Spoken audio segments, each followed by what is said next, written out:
right. Good morning, good afternoon, and good evening, wherever you may be. Thank you for joining us. Another episode of Catching Up with Jacob. And it is a Friday noon here time, just about Friday noon, just a little past noon. And it is evening out across the Atlantic. Jacob Prash, good evening. How are you today? I'm hanging in there. Praise the Lord. Amen. Good to see you, brother. Yeah, I like your shirt. That's a really nice military shirt you got on there. So that's a nice thing. You're ready to go. I'm ready for the fight, man. Yeah, I think they're instituting the draft pretty soon, so they might want to talk to you about that. But anyway, it's just a joke. Out there on the other side, well, come back this way across the Atlantic again. David Lister down in the South. It's wonderful to be here. You know, we're all looking forward to not laboring on Labor Day. Amen. It's coming up, Labor Day weekend. Praise the Lord. Jay, how are you across the 210 freeway to the 101? Doing well. It's 72 degrees here in Los Angeles, and this is why we get up in the morning and work, so that we can enjoy this kind of air conditioning outside. It is gorgeous out there today. Amen. Praise God. It is early morning Saturday. Davey, how are you this morning? Yeah, doing good, thanks, and good to be with you all. Well, glad you joined us, brother. Praise the Lord. Jacob, just a quick announcement before we get started. We got a lot to catch up on, but just wanted to go through, make sure people are aware where you're going to be at. Maybe not what you're going to be speaking on, but for sure where you're going to go. We will be in Brno in the Czech Republic on the 14th and 15th of September. Details are on the Moriel website. We will have translation into Czech and, if necessary, Polish and German. We have people coming from some other countries, but we will be in Brno, where the Moravian believers came from, where the Bohemian believers came from, the followers of Jan Hus. Sacred soil, sanctified by the blood of many martyrs before the Reformation. So we will be in Brno. I've been to the Czech Republic before, but I've never spoken there. It'll be my first time. We shall be there. The last weekend of October, we shall be in Belfast. The final Thursday of October, we'll be in Newton Abbey with Pastor Stephen Trimble at Calvary Pentecostal Church. The Friday, we'll be having a men's meeting in Donegal or in Bangor, Northern Ireland. And then the Saturday and the Sunday, I'll be with Pastor Marty Foster in Belfast at Agape Christian Fellowship on Orangefield Crescent. Agape Christian Fellowship, Orangefield Crescent. And the next day, the Monday, I'll be in Ballybuffet in the Republic of Ireland. In Ireland, Republic of Ireland, Ballybuffet at Jackson's Hotel at 7 p.m. All these details are on the Moriel website. Now, right after that, the first weekend in November, we have the Moriel Scottish Conference with Pastor Marco Quintana, myself, and Tim Leach. And then the 8th to the 10th at Yarnfield in Staffordshire and England, we have the Moriel England Conference, and that will also be with Pastor Tim Leach, Marco, and myself. All the details are on the Moriel website itinerary page, moriel.org, or just Google or do a web search for Moriel itinerary. Bookings are necessary for the residential conferences in both Scotland and England. Details will be on the web. Praise the Lord. Thank you, Jacob. And I just want to make sure that the believers in Canada, I'll be heading up there to British Columbia, to Kitimat, on September 13th through the 15th. So I'll be up with Kevin Thompson. So it's a great brother up in British Columbia. So we have a flyer done. We'll put it up pretty soon. But if you're in the area, I think they have an email address that they can contact. And Davey worked really hard on that flyer so we can get it out pretty soon. So it'll be in British Columbia, Kitimat. I believe that's north of Vancouver. I'm pretty sure it is. And we'll be having some fun there with the believers and teaching the Word of God, Bible and prophecy. So it'll be a lot of fun. And we also have another announcement. Jay, you got Moriel Chapel. How's that going? Actually, we've seen some great growth at Moriel Chapel. We are almost to 1,000 subscribers, which is a critical point that we need to just get past that number So if you have not, we're going to make sure that the link is in the chat today. Please subscribe to Memorial Chapel. This is where you can find all of our teachings from across Jacob, Marco, myself, Sandy. All of them are located in one place, and they're there for your edification. So please make sure you subscribe there. Thank you. Just something Praise real the quick, Lord. And we Marco. have some really, really good. Hold on just a second, David. We have some really, really good growth on the Memorial Chapel one, also on X, also on Rumble. So keep going to those websites, memorialtv.org, memorial.tv. Soon to get a facelift pretty soon. So we praise the Lord for that. So that's a lot of good stuff what's going on. The podcasts are going well. David, what do you got? Real quick. Yeah, just real quick. We're going to be putting up on the website Tim Leach, Jacob Prash, weekend teaching November 20th, the week before Thanksgiving, here in Dover, Tennessee. We'll have the on the website real soon. So Praise the Lord. God bless you, David. Thank you so much for that. So stay tuned. A lot of good stuff. Even at the end of the year, you don't have to go on hibernate. You can go on fellowship and have some really good teachings. And we'll be up in the UK, Canada, Czechoslovakia. Well, it's not Czechoslovakia anymore. Dortmund. And a lot of great stuff. Back to Tennessee. Just a lot of work to be done. While the time is available, while we have the light, keep working. So I want to remind everybody the podcast is going really well.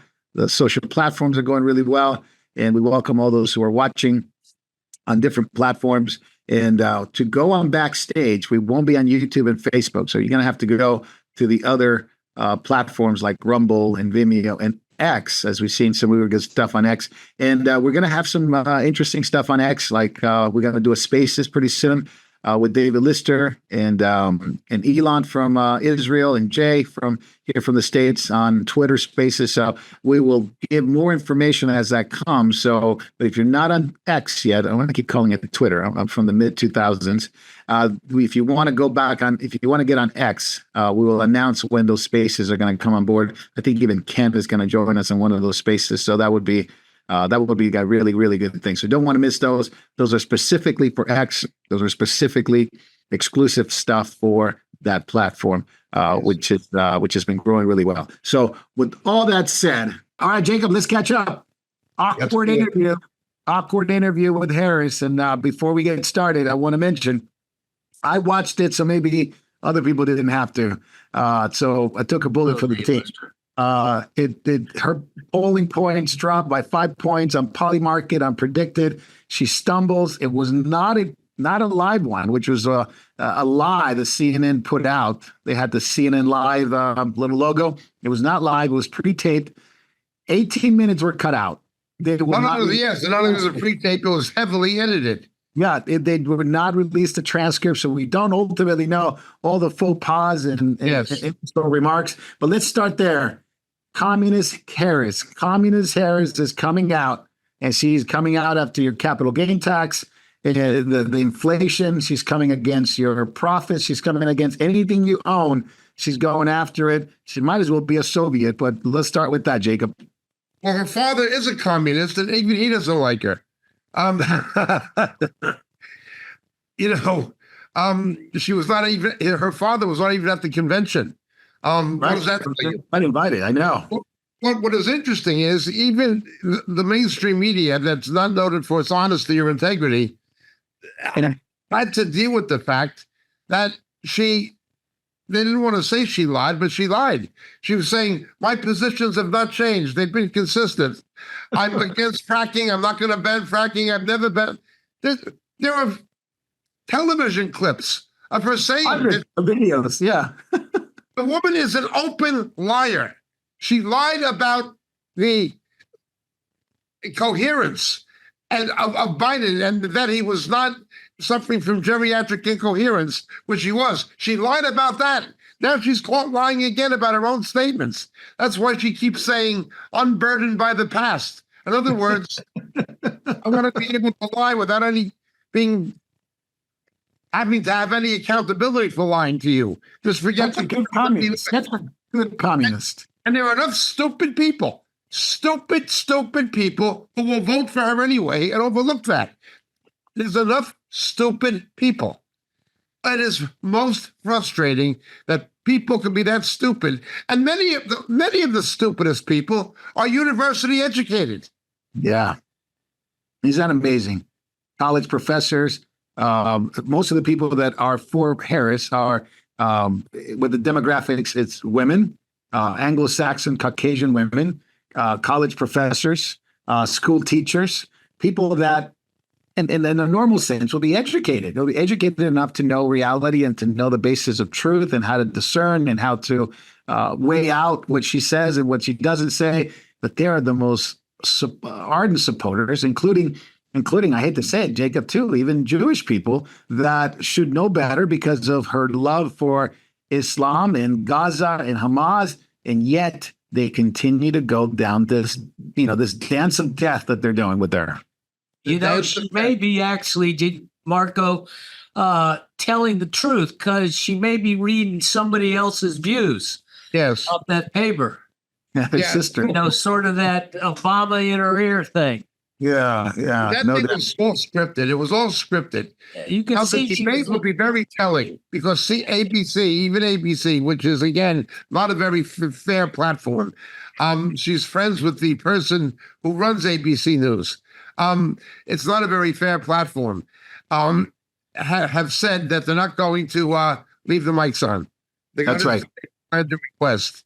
Jacob, are you surprised the way CNN pushed back on her and some of the things about, her claiming to be black, her claiming the fracking stuff, her claiming that the economy, that she's going to a new economy when she could have done it 3.5 years ago. She could have changed things. Are you surprised that they're doing that? Or is it? Yes and no. They're only doing it for one reason. They're in such trouble with their viewership numbers.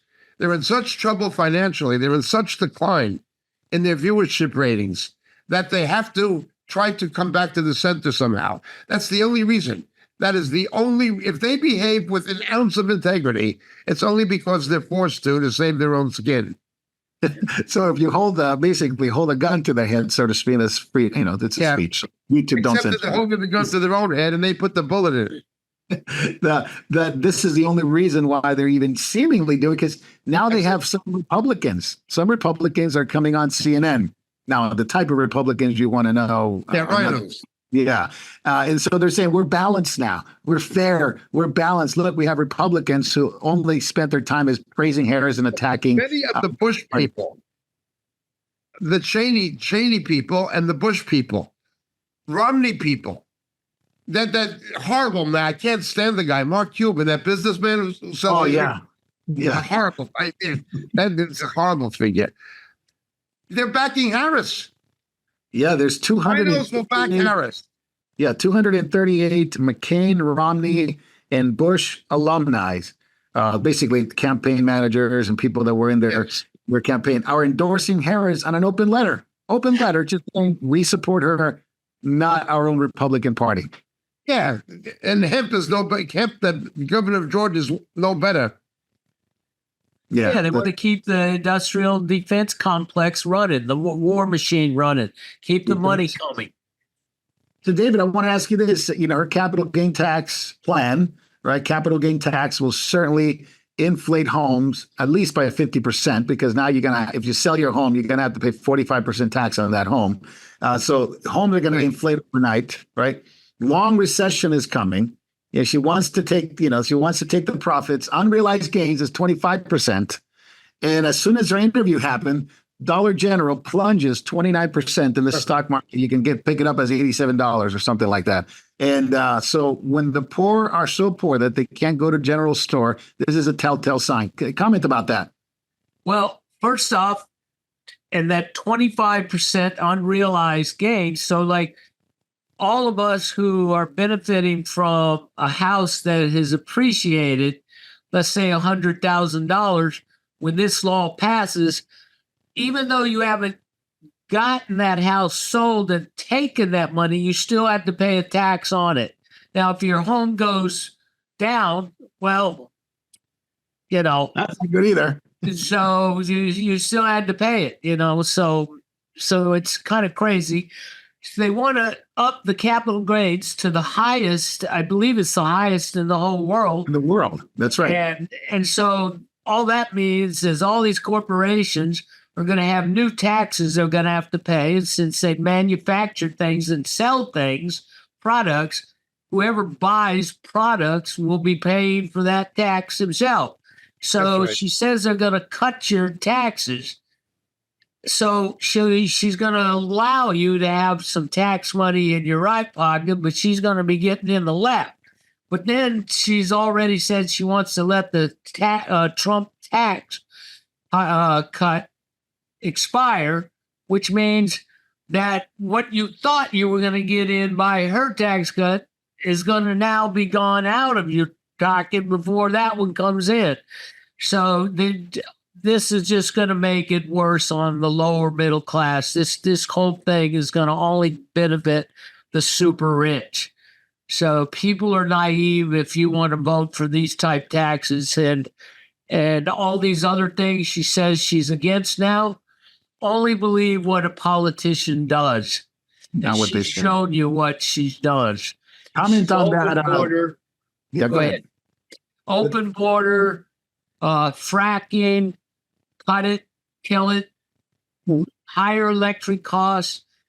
Even under Obama, he promised higher electric costs, up 30%.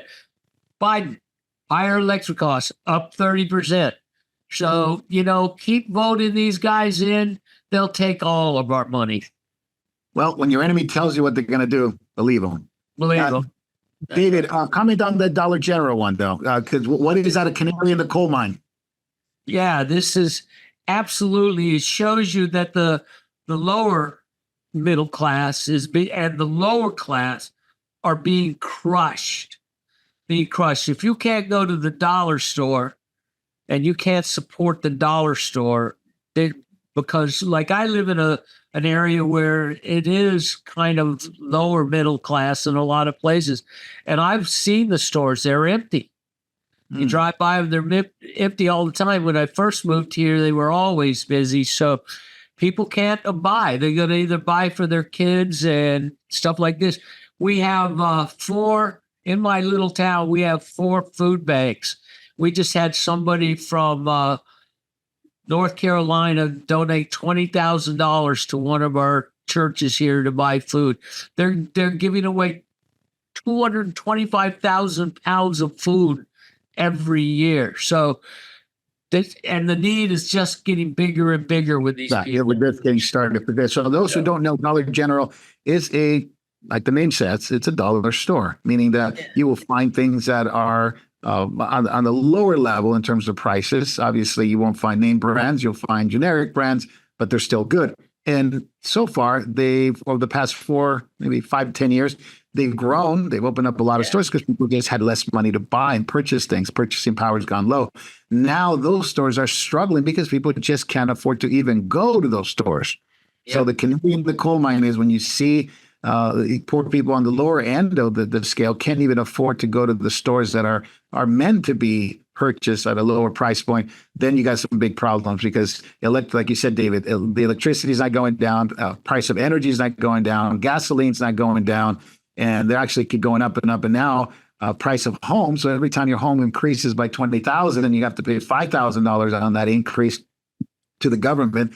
They're going to inflate the homes too. They're going to inflate the house prices too, because it's just, for you to sell it, it's going to have to be paid. You're going to pay 45% tax on that. So It is unbelievably insane what they're doing. And yet women, educated women, Jewish, liberal Jews, Hispanics that don't know what in the world it's happening with our political system. They're being brought in and they're being bamboozled into thinking that it's all, that's a communist utopia again. Jacob Prash, communism probably better than us.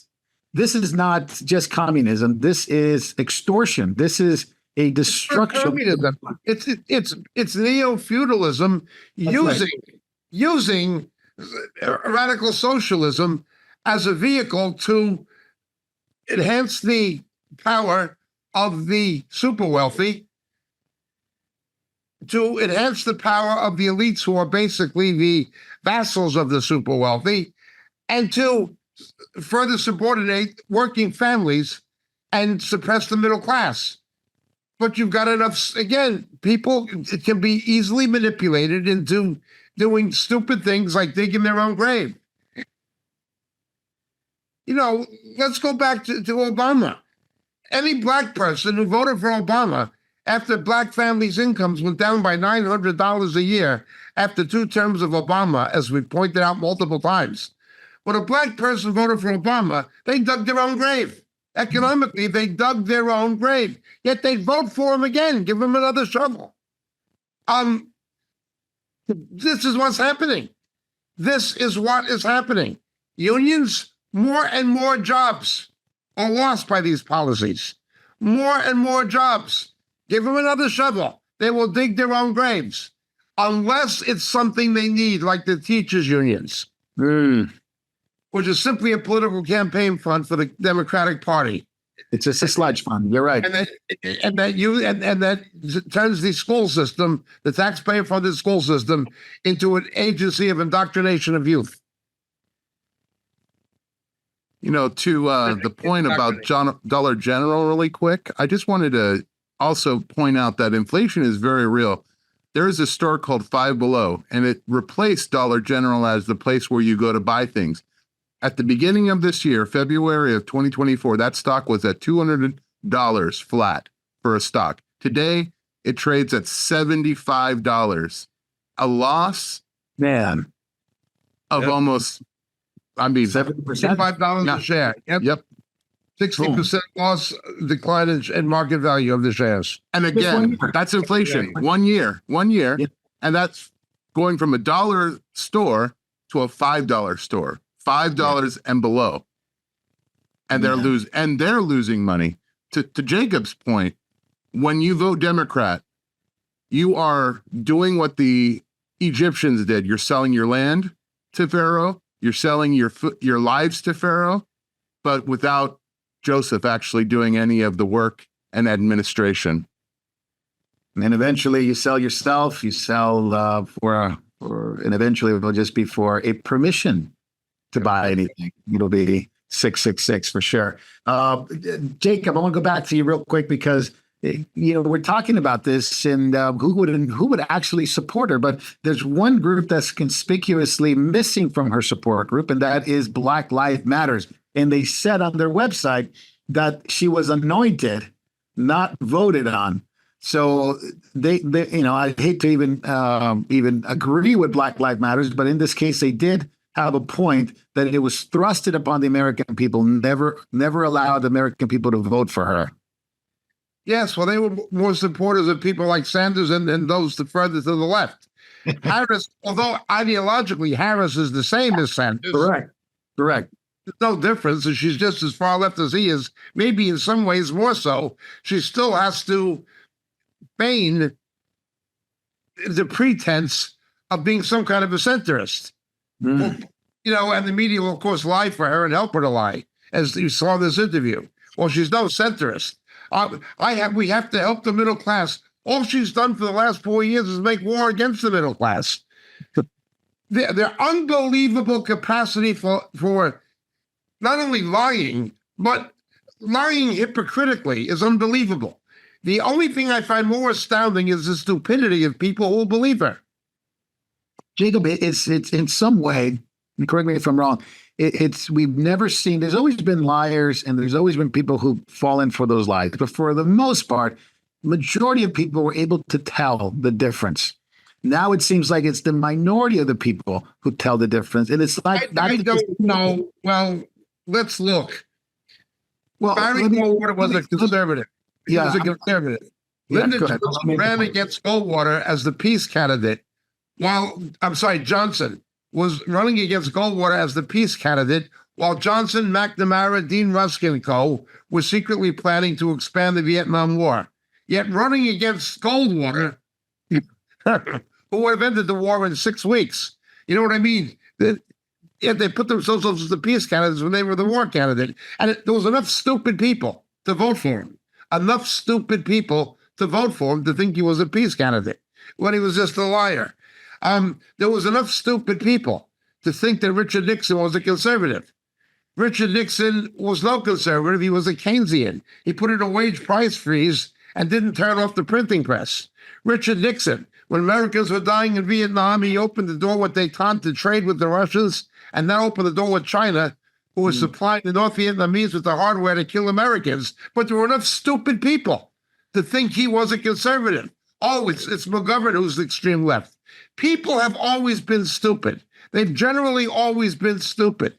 There's stupid people who think that FDR was a good president. FDR took what would have been a 3-year depression and made it a 10-year depression, and only ended it not by getting us out of a depression, but by getting us into a war. Yeah, Jacob, I agree to a point that people have always been naive. But I'm talking about just a stupidity beyond just the realization that you've been bamboozled. It's the absence of facts and the absence of logic or reality, because this has gone in the whole world. This is not just an American phenomenon. I would agree that because the school system stopped teaching people how to think and indoctrinated them what to think. I mean, that was always there, but it's reached a new platitude. Correct. And it's reached yeah. Without the Judeo-Christian foundation, that's eroding everywhere, especially in the West. Without those Christian foundation, people are even more susceptible to lies, and there's a spiritual lie, of course. And my point was that, are we heading toward the big lie? Are we heading toward people cannot even logically reason, no longer logically reason reality that they could see, but it's all about how they feel, what they perceive, what they've been told, and eventually that big lie is the Antichrist. This is obvious. But the naivety of people and gullibility of people is not new. Nations always get the leaders they deserve. However, what is new is this. AI and managed media has gotten to the point where not only will people be naive and gullible and undiscerning, they will not have the critical faculties to tell truth from error. That's what I'm saying. That's exactly what I'm saying. This is a new level of not just naivety or gullibility. This is a darken of their mind and their soul. They're no longer able to tell. I mean, when you got people saying an abortion is good, that the killing a baby is good, and it's a woman's choice, and it's a right, and it's a healthcare, and it's a human right to do that. When in reality, it's a human injustice to do that, but they can't tell the difference anymore. Look, I watched an interview in black and white with Mike Wallace, the father of Chris Wallace. Mike Wallace, a television journalist, and he interviewed Margaret Sanger. Now, Margaret Sanger was an advocate of Planned Parenthood and of birth control. That's what she was. She believed in as much as saying it, almost, the genetic inferiority of blacks. She called racist. Yeah. She called them dysgenic, and said they should be sterilized because they're going to be a burden to the government, okay? But she believed that birth control was the means to control the black population. Now, Planned Parenthood that she founded believed that abortion and black children being shot in the south side of Chicago on their way to school, now they believe that that's the way to control the black population. You understand what I'm saying? It was always there, but it's become much worse.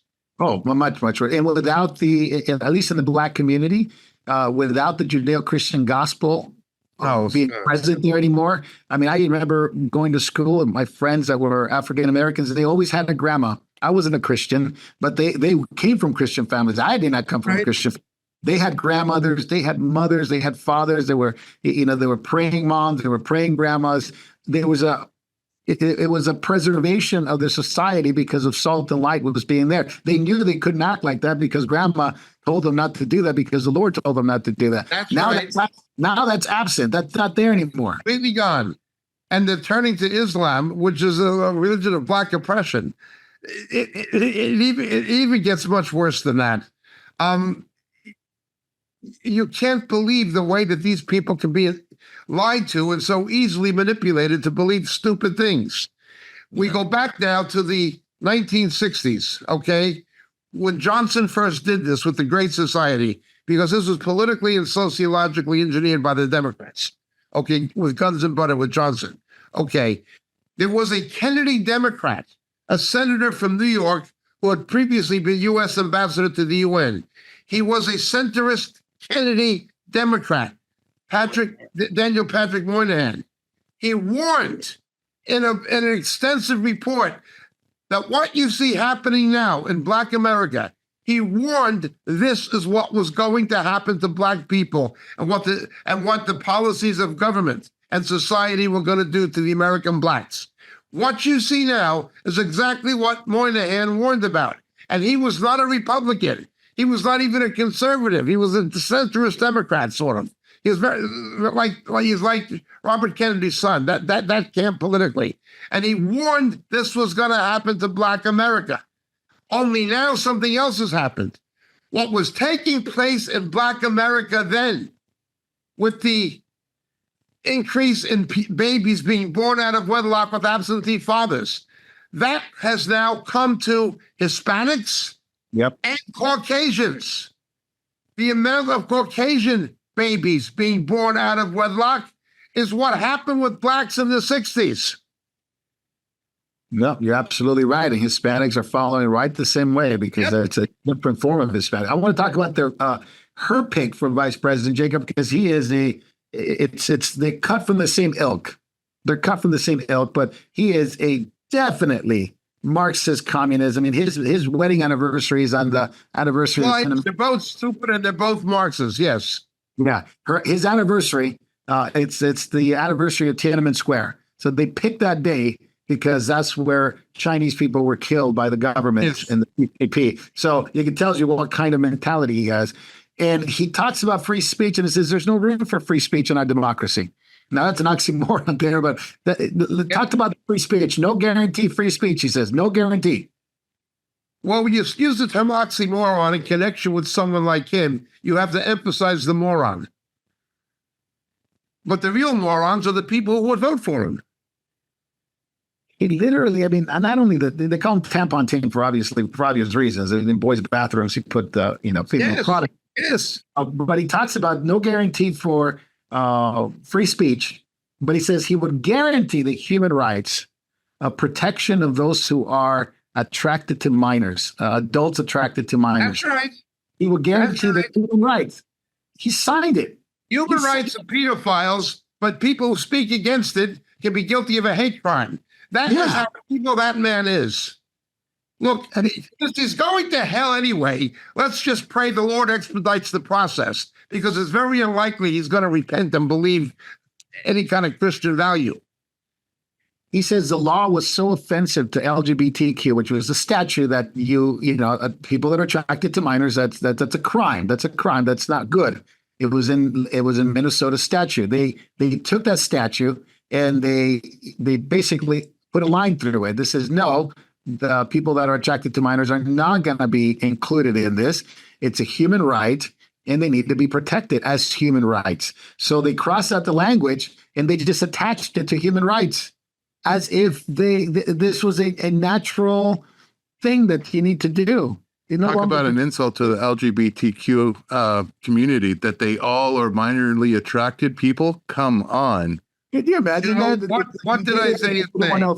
Yeah. Woe to those who call good evil and evil good. He's going to hell.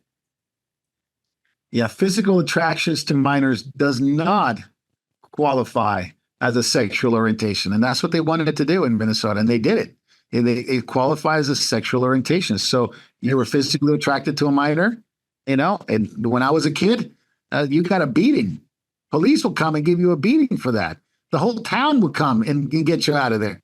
Now you're not only that, and the subculture of prison and the prison culture. Oh, forget it. These guys get shanked in the joint. Yeah, and so there's more justice in the prisons than there is in actual society. Marco, isn't California going that way too with some laws? It's an interesting law. It hasn't passed yet. It's still going to have to be read, reviewed, and passed, of course, if they're going to do it. It's SB 1414. Which is basically the purchasing of a minor for sexual activity. It was a misdemeanor. Lawmakers purchasing? Yes, absolutely. It is the purchasing of a child for sex. Germany has already decriminalized that last month. Yeah. And that's where Islam said, where Islam is centered. You know, there's a great cry, an outcry for more of those laws to come into place, ironically enough. So the purchasing of a child, it's a misdemeanor. And they want to, obviously, some people are trying to fight it, and they say they wanted to make it into a greater crime, obviously. But now, if the law is passed as it is, you can serve up to 1 year or just a few days in jail, 2 days in jail. Well, Iran has just passed a law saying that you can marry a 13-year-old girl. Yeah. Now, they were doing that anyway, but now it's legal. Now it's legal. Okay. Ayatollah Khomeini, he said you should take your girl before her first blood. That's literally what he said. That's what kind of a demonized animal he was. Now it's here. Now it's here. Iran. Then you have the heritage of the Mormons. The fundamentalist Mormons is essentially pedophile. Okay. Then you have Roman Catholic clergy. Again, widespread pedophilia. All of these things were there. But now it's becoming acceptable. The Mormons tried to hide it. The Catholic Church conspired to stop the prosecutions. Islam didn't like people to talk about it. Now, straight open. Are we sure that Epstein doesn't rule the world? You know, I started to change my mind on that. I started to change my mind on that. Go ahead, David. No, I'm just shaking my head because I never thought in my wildest imagination that pedophilia would become normalized, you know, and bestiality is probably not very far behind, where our societies are running to hell on a handbasket so quick. But, you know, I think about back to 1993 when the Toronto revival happened. A strong delusion came out of that place. And I believe I'm not teaching a doctrine, but I believe that this is that strong delusion that God has sent upon the world to deceive people. It's a lying spirit because people can't see right or wrong anymore, or good or evil, sweet as sour. You know, it's just everything that was a crime is now permissible. We're reaching that point where people will be continuously doing evil. Yep. There's no natural affection anymore. They're given over. Just as it was in the days of Noah. No. Yeah, no doubt. And of course, where's the church in all this, right? Where's the body of Christ speaking out against? They're spreading it. This spirit that happened there in 93, it was called the Ezekiel prophecy, where they said that this spirit would start very slow and it'd be very low, like at a stream, like at Ezekiel's ankle. And then it'd go a little further and it'd get deeper and deeper and deeper and deeper. And they said it would spread around the world. And they were thinking that it would be a revival. Yeah, but I believe it's a false revival in it, but it's a lying spirit, and it's come upon the church in so many ways. It's spread to Pensacola. It's spread to many of it, more and more false prophets. We have false prophets all over the world.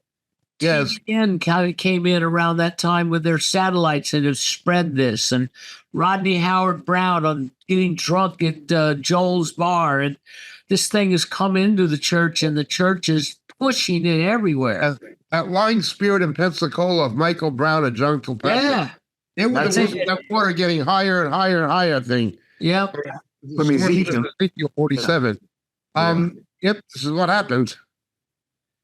Now, let's talk about the free speech stuff, because I really want to nail this one to the wall here. Because are we allowed? Well, it's gonna. Yeah, exactly. Well, at least for now. For now, the EU wants to ban Twitter or X, right? The EU wants to ban memes. It's amazing how powerful memes have become. I mean, it's like the means of communication. Now, you get, obviously in the States, you can go to jail for a meme if it's about Hillary Clinton. So it's powerful that they can't handle it. The EU wants to get away from memes. The UK wants to get away from memes. They want to set up an algorithm that you're not allowed to see any memes on their internet. So that's going to be interesting how they're going to be able to do that. So their social platforms, they want to destroy X. Brazil wants to do the same thing. The Supreme Court justice wants to get rid of, imprison Musk, destroy X. And ultimately, they even want to get away from Starlink, which is their internet for their military. So let's start there. This free speech is the lack of free speech or the attack on free speech it's sweeping throughout the whole world. Jacob, we'll start with you. What ultimately means for Christians? Well, first of all, there was the attack on the Second Amendment. Then the attack on the Fourth Amendment, where instead of security profiling Muslim passengers, you security profile somebody's grandmother at the airport, okay? Search without warrant. Then they go after the First Amendment. Basically, it's an undermining of the Constitution. Well, as we've said before, man's laws were to be based on God's laws. That was the vision of the Founding Fathers and of the founders of parliamentary democracy in Britain. Now that God's laws are gone, man's laws won't matter either. It's in a nutshell, that's just what it comes to. They do not believe rights come from God, endowed by their creator with inalienable rights. Rights come from corrupt politicians and corrupt courts. That's where they believe rights come from. Well, they're not rights, they're wrongs. This is what you've got. You turn your back on God, and the freedom and liberty that faith engendered disappears. We're told in Corinthians chapter 7, 2 Corinthians 7, where the Spirit of the Lord is, there is liberty. Why is liberty disappearing? Because the Spirit of the Lord is no longer there. No, you're absolutely 100% right, Jacob, because that's coming. And of course, they gone after everybody, not only X, but look what happened to the guy in Telegram. Peter Burov. They arrested him in France. The U.S. and France were collaborating to come up with charges against him, which was basically, he had things on his phone and he had some like child porn on his phone or something like that, which they haven't been able to prove it, but he's already in prison since October 24th. He was arrested at the airport. So they're going after probably the most encrypted platform in the world, which is Telegram. And of course, Zuckerberg comes out and he says, yeah, the government, what's in the government? It was the Harris-Biden administration, made me do it. He made me censor all of these Americans because of the campaign. So we'll start there. Jacob, they're going after Musk, Durov. Now Zuckerberg said they went after me, but he was complicit in it. Let's be honest and let's be fair about it. But so they're going to places where people go, put their information on, see what happened in the UK. So what do we expect if these things continue? Well, obviously, democracy is what we've been saying for 25 years. Democracy is disintegrating, and it's disintegrating before us, and the church has been asleep. And not only that, people are given over to it. People are given over to it. As long as they can smoke weed and do whatever they want sexually without any sense of responsibility, and as long as somebody else is taking account for their actions and they're not being held accountable for what they do and decide and choose, that's all they care about. They will gladly give up their freedom. In the Far East, the philosophy is Confucianism. People in countries like Singapore will be willing to give up, to forfeit democratic freedom and have a one-party state as long as they're able to live affluently, okay? As long as the strongman or the dictatorship or whatever it is a benevolent dictatorship, and they're able to live affluently, they're happy to leave the decisions to unelected leaders or people from a one-party state. That's the mentality of much of the East. Even countries that are good to visit and be in, like Singapore, that's always been the mentality. It's because of Confucianism. The problem is what you're seeing now is in China, the government is no longer able to give the high standard of living. And that is now coming to the West. They will no longer be able to give you the high standard of living. Yet they expect you to just go along with them and do what they say. This is not simply dictatorship. This is not communism. This is what I have been saying. It is neo-feudalism. It's feudalism. These people are simply serfs and slaves with the nobility and vassals who serve the super rich. That's all you've got. It's feudalism.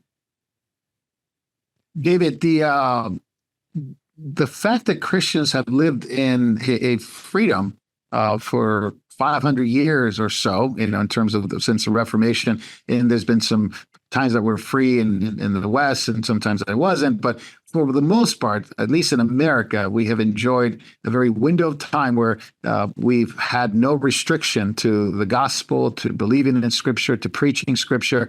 We see that coming to an end. The enemy's behind it all. We know the devil's behind it. That's part of the First Amendment and the freedom of speech that's being attacked, isn't it? That they're going after. If Satan's behind it, he doesn't really care about the other speech. He cares about the one thing that can set men free. Yep, it's true. Well, what's happened is that America, in particular, I'll speak to this. We took our liberty for granted. Benjamin Franklin said, "Here, you've been given a republic if you can hold on to it." And since the 20s and 30s, liberalism has entered into the American church with higher criticism and like this. And then the family, after the war, we started getting rich. And so we just were because we were so rich, we didn't have to worry about anything. And we didn't realize that the infection of higher criticism and Dewey's influence of atheism being brought into our schools with sexual reform through Kinsey and all these sort of bad men. And then there became no accountability of teachers to students nor to the parents. And the parents were too busy to take care of their kids and to know what they're being taught.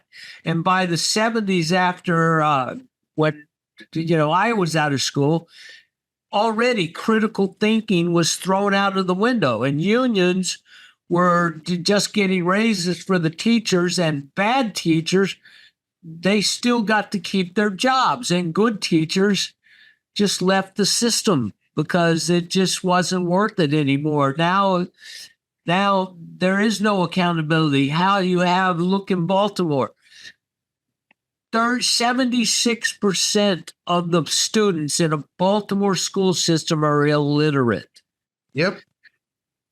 And the main focus of that is the vast majority is Black. But they have a Black mayor, Black alderman, Black school superintendent, Yep. and the majority are Black teachers. But what's happened? They're not even serving their own people. But, say people, when I tell them that, they say, well, what's there to do? Well, you have to go back to what did work, and that was Booker T. Washington got them to create their own school system and got rid of the Blacks who were just putting the troubles of the Negro forward for personal gain. They are going to have to reject these bad people that are just doing into government for their own personal gain. You had the Rosenthal schools, thousands upon thousands of schools, 900,000 Blacks were educated in these schools, and they started being successful. And they were being successful. And they not only would learn reading, writing, arithmetic, but they would learn a trade skill. And we're seeing young people also starting to learn trade skills today because college education is not worth it. So unless young people take care of themselves, the school systems is corrupt, and it's just going to keep dumbing down the people. And it's a horrible, horrible thing to watch. You watch people being interviewed, and they have no idea what they're talking about, and they're just like clueless. They don't even know who the president of the United States is. Many of these kids out there on the streets, they don't know who the vice president. They don't even know who Harris is, but they're going to vote for her. You know, it's crazy that what's happened, how far America has fallen. I just don't recognize this country. I truly don't. Yeah, thanks, David. Jay, real quick, then, do you believe Zuckerberg's repentance, false repentance, any sort of purge of his conscience? Not at all. I mean, it's all fake. You know what? He sees the writing on the wall. He sees that his platform is based upon people being able to share what they think on their wall with their friends. And what government is trying to legislate is that free thought is not allowed. Again, they go against satire. They go after satire, and the next thing they're going to go after really is the gospel. Like you've stated before, the gospel is the target, but they pretend it's satire. They pretend it's hate, but that's just a cover. The cover is it has always been illegal, real Christianity, because it always comes off as religio illicita. And it's the same today. To actually go by biblical values, you're considered a hater. Yep. You're considered a anti-LGBTQ. You're considered a deplorable. Yeah. That's the problem. Yep. Marco, Zuckerberg got in bed with the government to protect him against the laws that Europe and the UN are passing to censor those guys and everything and shut down his platform. So he got in bed with the government, and once he got in bed with them, they controlled him. Yeah, he spent $400 million. Yeah, $400 million he spent on ballot registering ballots and mail-in ballots. $400 million of his own money to promote this. So it's a far cry, but I think he knows that Section 230 might be coming off the board pretty soon if Trump is threatened to basically put him in jail if he does it. So and now he's sorry that he lied to people. You know, people died. People died. And there's even the videos that one of his employees taped of him telling them, look, don't take this vaccine. Because it seems to be harmful. But then he went and censored this. So I don't believe I think the guy's looking after his money interests, nothing else. Look, if he wants to be sorry, start apologizing to everybody and sending them checks for the sickness and the disease and everything that have ruined their lives so they can at least maybe have a little bit better life. Well, yeah, I mean, he could send money to the families that lost loved ones. Or, are crippled or harmed by this, for their medical bills. Yeah. Now we know that RFK Jr.'s endorsed Trump when we left last week. We were just on the cusp of that, and his speech was an hour later, and he gave an hour speech, and it was quite interesting. And TikTok censored his video because they don't want it to come out because he talked about what the government is doing, what the left is doing, what the Democrats are doing, and so that's of course interference. Then Tulsi Gabbard comes along during the week and says endorse Trump. Other Democrats are going to do it. Apparently, even RFK Jr.'s Vice President Shanahan is going to endorse Trump, and RFK said, "Take me off the ballot on these states." Now, the states are not doing it. The Democrat blue states are not taking him off the ballot for obvious reason. They don't even want to put Cornel West on some of the ballots. Like in Michigan, they didn't want to put him on, who's even left of Kamala Harris. So, start with you, Jacob. It's just going to make any difference when these Dems Cornel West is ideologically, I think he's ridiculous. And Stein as well. Talking about the Dems who are supporting now Trump. Yeah, I know. They're ridiculous. But at least they acknowledge and recognize the corruption of the Democratic Party, that there's nothing democratic about it. If it was, Hillary Clinton never would have been nominated. Sanders would have been. If there was, there would have been some kind of a national primary or some kind of a selection process for Harris. They wouldn't have been able to push Biden out without enacting the 25th Amendment. There's nothing democratic about the Democratic Party. But again, they're going to get away with it because of the stupidity of the people who vote Democrat. Yeah. What do you think, David? Any difference? Does it make any difference at all whatsoever? These Dems are now endorsing Trump, and more are coming out.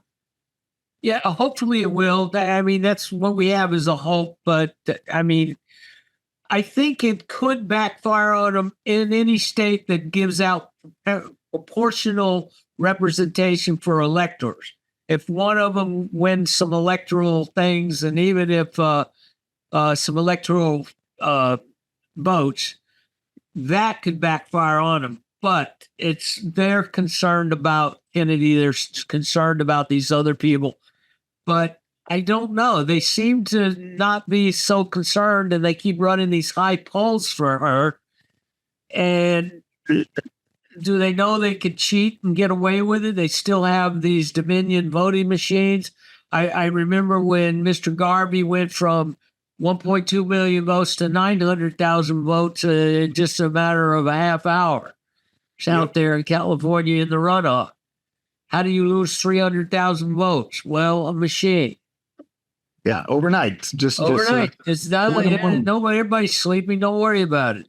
Yeah, and I don't know if we talked about this, but I saw this. I saw this survey in obviously in a poll too, that most unmarried women support democratic ideas, right? And then they're the ones who are in support of all that the Dems would do, from abortion to even supporting Islam, which is kind of an interesting thing. And we'll come to the end of that. That's at the end of our episode today. They're not married. They don't want to get married. They don't want to have children. They prefer to stay that way, and yet they want more handouts. They want more things to be done for women. It's not even a fun fact, as some of the article says. Fun fact: women support Harris. It's not even that she's a woman. They just support the Democratic Party. Jacob, let's start with you. Why is that phenomenon so? It's just so bizarre. That is, the women, and in this case, Caucasian women, are in large college graduates, are in large support of the Democratic Party. Because it was part and parcel of the manipulative packaging of feminism to be Democrat. Women were just manipulated using the feminist card to get them to vote Democrat. The fact that the Democratic Party doesn't care about women is irrelevant. The fact that again, you've got in Olympiads and things like this. The women's bicycle racing champion is a biological male. The women's boxing champion is a male. The women's swimming champion is a male. And teenage girls have to let biological males share the locker room and shower facilities with them. They don't care about women, but the women who will vote Democrat are too stupid to know they don't care about women. They're just too stupid. Again, the Democratic Party elite praise on the stupidity of the people who vote for them. That includes minorities. It includes women. It includes these men who are who ought to be wearing skirts. That's what it comes to. The Democratic Party knows it can take advantage. It can take not only advantage, but it can take for granted the stupidity of the people who vote for them. They knew that. And that's a high percentage of educated women, the majority of educated women, so-called educated. Of course, right. Most of them are educated in things where their degrees are useless in the job market anyway. And that's what the majority of them want: loan forgiveness. That's why they want loan forgiveness. They've taken out loans to get an education, and they can't do anything and can't make any money in the job market. And no high-income male is going to want them, obviously. He's going to go get a younger woman, or he's going to go get a passport and go to the Dominican Republic and find somebody worth marrying. So they're going to have to vote this way. It goes hand in hand with the law. They've swallowed the lie of feminism, which masculinizes a woman. There's nothing feminine about feminism. They should call it masculinism. Okay, they bought that lie. And that lie is hand in hand with the Democratic Party. Same as black people. They bought the lie of the victim mentality. They bought the lie of the welfare state. Since Lyndon Johnson, it goes hand in hand with the lie they bought into. When your whole life has been predicated on a lie and subscribing to a narrative that is contrived, you get to the point you can't turn back. It's like a Jehovah's Witness or a Mormon. wait a minute, this stuff doesn't add up. They don't want to think about the fact that it doesn't add up. They're blind intellectually, and they're blind, as it were, spiritually. The facts don't matter to them. They may have a degree, but the degree means, it means they're stupid. A bachelorette of being asinine, BA. That's what it is. If you went to Vassar College, the odds are you're a moron. 45% of women estimated to be single and childless by 2030. That's a lot of people, Jacob. That's a lot of women. Where and at least in the United States, it's just roughly 50% of the population, just a little bit above. So 45% of women estimated to be single childless by 2030. They won't tell you how many of those women, once they hit the wall, once they get close to menopause or reach menopause, how many of them are going to regret it? Well, here's the thing, and you're absolutely right. I've seen probably countless of videos as well of women in their 50s, late 40s, early 50s, who now, by their own words, it says, my grandma was right. She was a lot happier in a traditional marriage. But they see themselves now in their late 40s, early 50s, unable to have children, some of them getting into early menopause and all kinds of stuff. And they are not able to have children, and they regret it. They regret it. And then they say, well, I want to have a relationship with a man, but it says no man wants to date me now. And then they hate men even more because nobody wants to date them. David Lister, your thoughts on that? I mean, they created the problem by going into this feministic idea and any ideologies that doesn't work. And then they regret it. They admit the grandma was right. By marrying grandpa, they were a lot happier. Now she has no children. Maybe she has a dog. Maybe they're trying to get a child tax credit for the dog now. And now they want to have a relationship with a man whom they hate? I don't get it. Well, if you've seen a lot of these videos on X and these other places, they're polled and they're asked, do you need a man? And you see all these early 20-year-old women going, no, I don't need a man. Don't need a man. Don't need a man. You hear it over and over again. But then when they, like Jacob says, once they get into their late 30s or so, they do want a man. And so they're double-minded on this, and they're deceived very badly. And so there's no way out for them because it's a groupthink, and they don't know how to think for themselves. They don't think ahead. It's like this young generation. They have no hope. They have no future, and they don't even know how to plan for their future for the most part.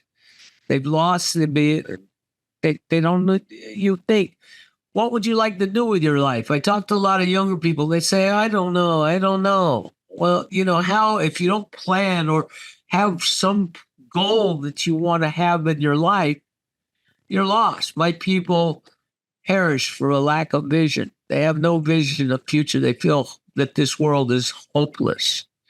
And without Jesus Christ, it is hopeless. Yeah. You don't want that. Yeah. I don't watch television, but at one time on an airplane, I watched about 15, 20 minutes. I put it off of a stupid TV series called Sex and the City about these women who hit the wall. They're still married, still unmarried, no kids, things like that. They hit the wall. And it shows you their frustration and anxiety. Well, one thing I will say, it was vulgar and it was stupid and I didn't like it and I put it off, but I read about it. It was a reflective indicator of what has happened to society because of feminism. They're like that. They're educated, but they're struggling financially most of the time or much of the time. They're desperate for a man. No man wants them. They're past childbearing age. And then on top of this, you've got the single mothers and divorced women. What man wants to be the father of somebody else's kids and take on those responsibilities? Yet they make themselves victims and they blame the men after they've done it. See, you got single mothers and women who divorce their husband. Let's remember, an educated woman. 90% of divorce, nearly 80 to 90% of divorces are initiated by educated women. What man wants them? We don't need a man. Well, give it 10, 12 years. A man will not want you. Yep. That TV show, Sex in the City, I didn't watch it. That's 20 years ago that show was on, maybe Yeah, and 25. it's worse now. Yeah, it's one of the most popular shows among women ever in the history of TV shows in terms of the influence. Sociological observation. Yeah, it's absolutely true. And, Marco, real go ahead, quick, Jake. I just wanted to add, wherever feminism flourishes, it is the greatest weapon for depopulation ever devised. That is an unfortunate statement to make, but I challenge anybody to actually debate me on that. Wherever feminism has flourished, populations have decreased, period.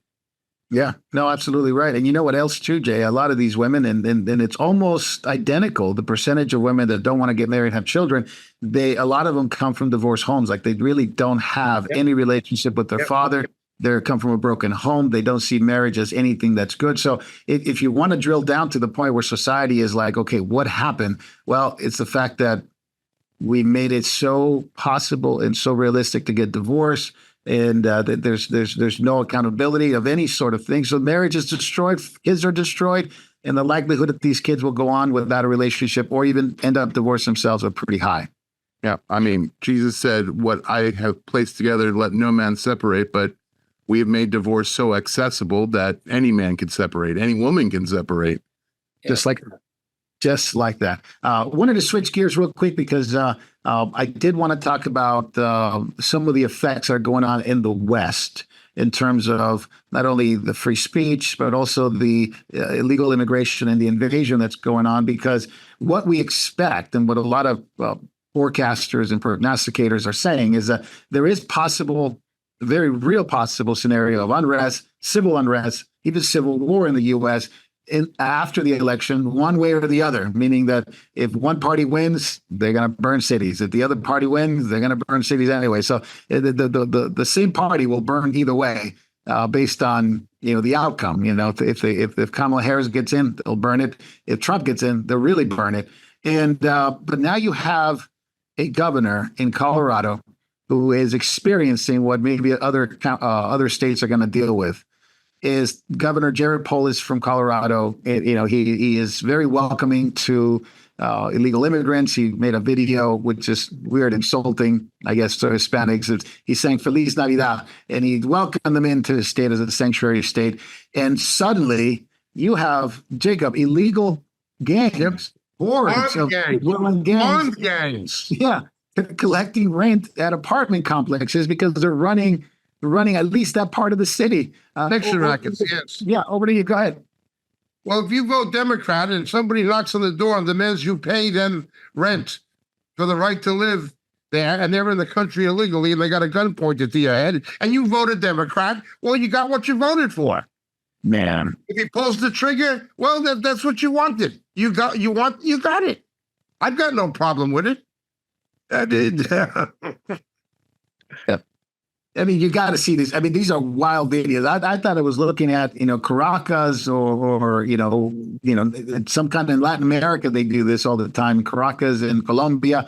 And all of a sudden it was Colorado. It was Aurora. It was Denver. Armed gangs collecting rent. And yet the governor's making a song. Feliz Navidad. Welcome in. More of this is going to happen. And there's really no stopping a sanctuary city because it's law. You can't deport, you can't arrest. You might be able to arrest them. Yeah, go ahead, David. Yeah, he's saying that they won't remove them because they're squatters. They have this the right to go in there. Look, why didn't man? If I had in my state, if we had armed guards, armed men going through apartments, it would be time to call out the National Guard. But they don't. They are not doing it there. And the man running for Vice President Walz when Black Lives Matter was burning down Minneapolis, he didn't call out the National Guard. He waited 3 days till they had all the fun and burned down their own neighborhood. They didn't care, So, and their policies, his policies in his state, they're like 47th in GDP and 48th in annual earnings. So they're down they're like Mississippi was. Yeah, these hordes. It happens to a nicer person than somebody stupid enough to vote Democrat. That's Yeah. what you're going to get. You vote for these guys. GDP down, you're living down, down, down, down. And He's super woke, by the way. Super first gay state governor, and him and his husband, occupy the governor's mansion, first time ever in the United States. terrible singer. He is a terrible singer and sort of a mockery. Oh, but I might go to jail for that, right? I won't turn you in. And in Germany, same thing. Somali gangs run around in a festival, diversity festival, stabbing. The UK stabbing. I mean, this is the outcome of these policies. And sometimes, I guess the realization is you can't vote your way out of these things anymore. Not anymore. That's what people are coming to grips with that. Jacob, over to you on the UK stuff. Stammer, knows these problems, but he's more busy trying to arrest 11-year-olds, posting memes about what's going on, about a reality that everybody knows. But he's arresting 11-year-olds, and then he's trying to exit. He's trying to exit Brexit. So he's talking to Schultz and says, "Yeah, there was a mistake. We need to go back and undo 14 years of rot." What? And he's trying to reverse Brexit is what he's trying to do. Yeah. That's essentially what he's trying to do is reverse Brexit. Again, he was elected with a very, very low voter turnout. Corbyn got more votes than he did, but because of the corruption and uselessness of the so-called Conservative Party, he got in. Again, I blame the Conservative Party for Starmer. They didn't listen to Suella Braverman. Boris Johnson was a gross disappointment. The other ones were even worse. Theresa May was a horrible woman. They caused this to happen. British democracy is gone. German democracy is gone. You had a serial rapist, a Muslim who serially raped German girls. He does not get a custodial sentence. He gets community service.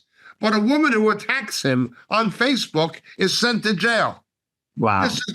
This is what's happened in Germany. How much more are people expected to take?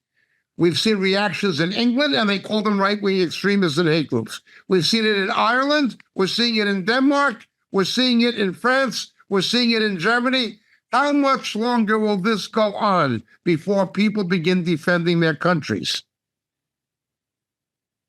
This is a great question, Jacob. I wanted to ask you this. This is a you're gonna hit a wall at some point, and people are not gonna be able to put it up. I mean, how many people are gonna be able to imprison the whole country when they don't want it? Are they gonna be arresting everybody? It's just impossible to do that. So it is going to unleash, a retaliation point where now you're gonna have, probably roams of gangs on both sides trying to, put a hit on people. And it's just going to be massive amount of chaos. Even Tommy Robinson came on, and his response to was being charged with terrorism. And he says, look, it's coming to America. This idea of issuing a warning that in the West, in America, you're going to have charges of terrorism if you post things that are contrary to the government mainstream narrative. And that's already happening. That's why all these platforms are being under attack. But it's coming very quickly. These charges that you and I and everybody else probably on this platform could be charged with terrorism. Yes, there'll be no more democracy. It's already gone in Britain. It's gone in Canada, effectively. It's gone in Australia to a large degree. And what they're going to do, Marco, is they're going to make some examples. You don't have to throw 5,000 in jail. Just throw a couple hundred that you can handle. And everybody else, they'll fall in line. They'll do what that fascist Trudeau did in Ottawa with the truck drivers. That's what they'll do. Take away the financial financial access for sure.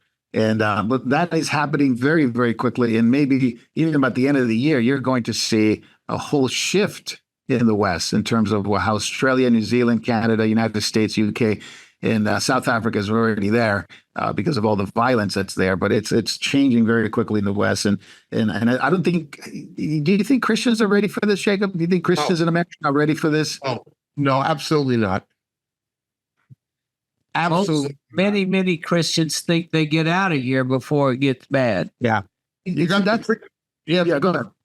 you got the pre-trib fantasy myth that's being propagated that the devil is using Christians to promote it. When it's a complete lie, so people will not be ready to withstand persecution. So the devil is using the pre-trib people to leave the church unprepared for the persecution that's coming. There'll only be a small amount of Christians who are going to be ready to stand. It baffles my mind. The pastors who know what's going on, they see it. They have prophecy conferences. It's not like they don't see it. They understand that quite well what's going on. They talk about the events that we talk about, and obviously they have a different lens, but they see it, and then they don't connect the dots, and they say, well, even if it's happening, it's okay. It's not going to affect us. Yeah. That Dallas pre-trib conference, they should just chew bubblegum and shoot Paul. It would have more of an effect on the upbuilding of the church. What a pack of nonsense. What a collection of pastors and theologians behaving like ignorant stooges. They're going to have one. They're going to have one here in Woodland Hills, not too far from LA. They have Lee Brainerd coming up and talk about anybody who'd pay attention to an ignorant stooge like that is an ignorant stooge.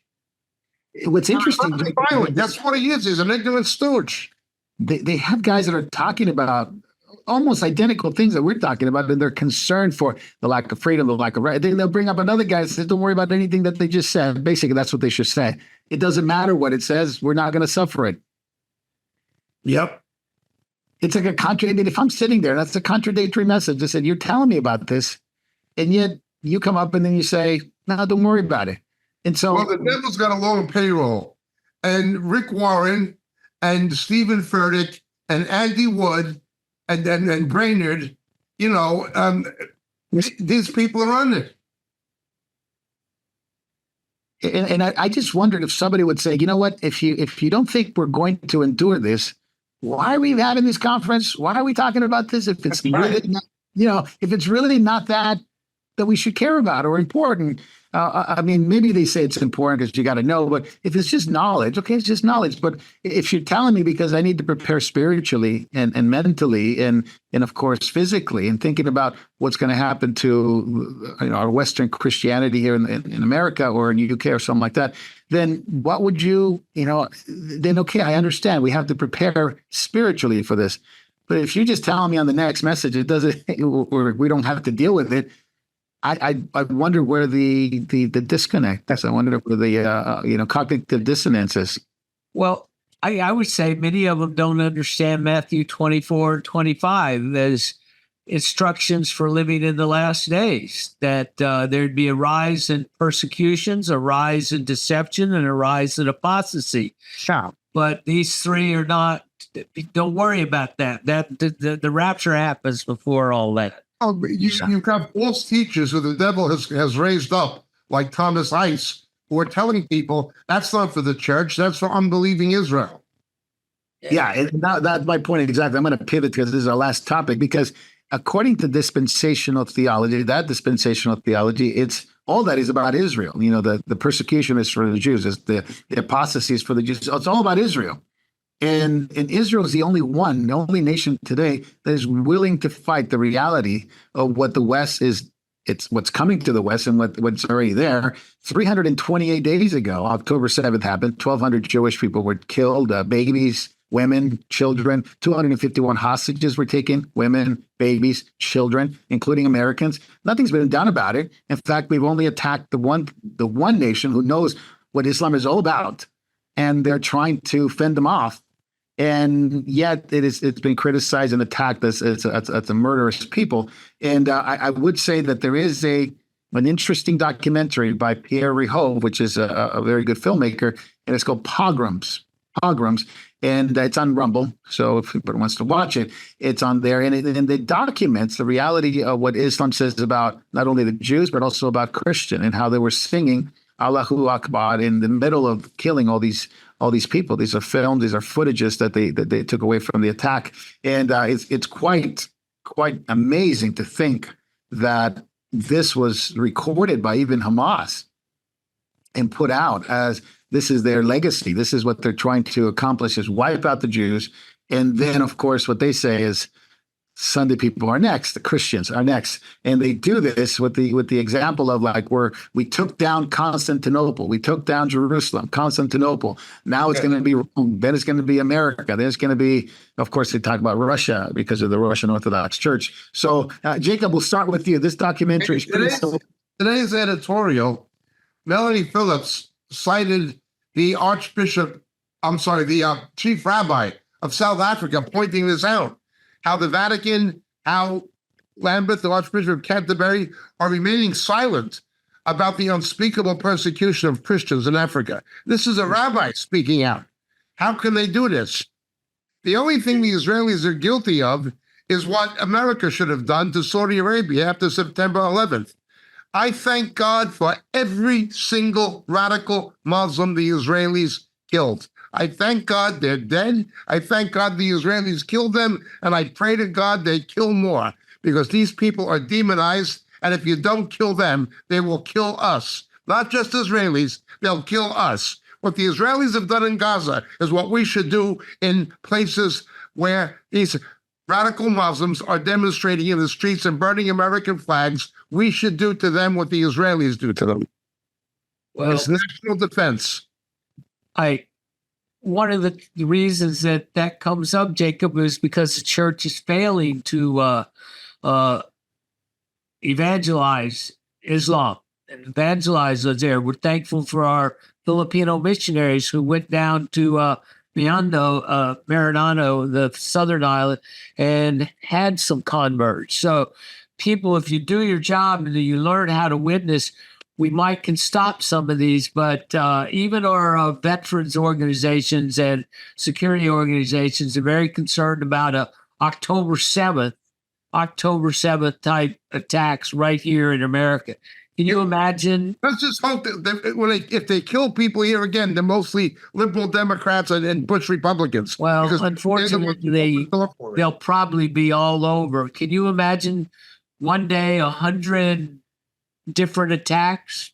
Yes. Look, you can evangelize moderate Muslims. Yeah. Radical Muslims must be dealt with the way you would deal with a rat with rabies. Yes. But we still have our calling to try. But the chances are not very good, Jacob, as you know, as you well know, as I know too. We know how hard it is. The New Testament does not condemn self-defense. Turning the other cheek means do not return evil for evil. It does not mean do not engage in self-defense. Yeah, the right to withstand evil has always been taught for every nation. So, yeah, Islam is, of course, coming to the West very rapidly. Israel's the only one that's standing up to it, to this degree. And but if you look at what Islam does to women, to children, what they to Jews, what they're planning on doing to even Christians in the Middle East, and they said they're going to exterminate Jews and Christians from the Holy Land, and but the way they even treat their own family. I mean, I've heard of this Saudi preacher who did this to his own daughter and killed her. This is just on and on, honor killing, all this stuff that the West pretends. Fundamentalist Muslim is an animal in a human body.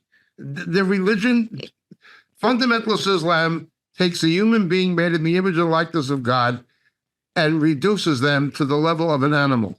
That's what it does. Radical Islam is animalistic. Like a beast. Precisely what it is. Jacob, I wanted to ask you this. The National Security Minister, Itamar Ben-Gvir,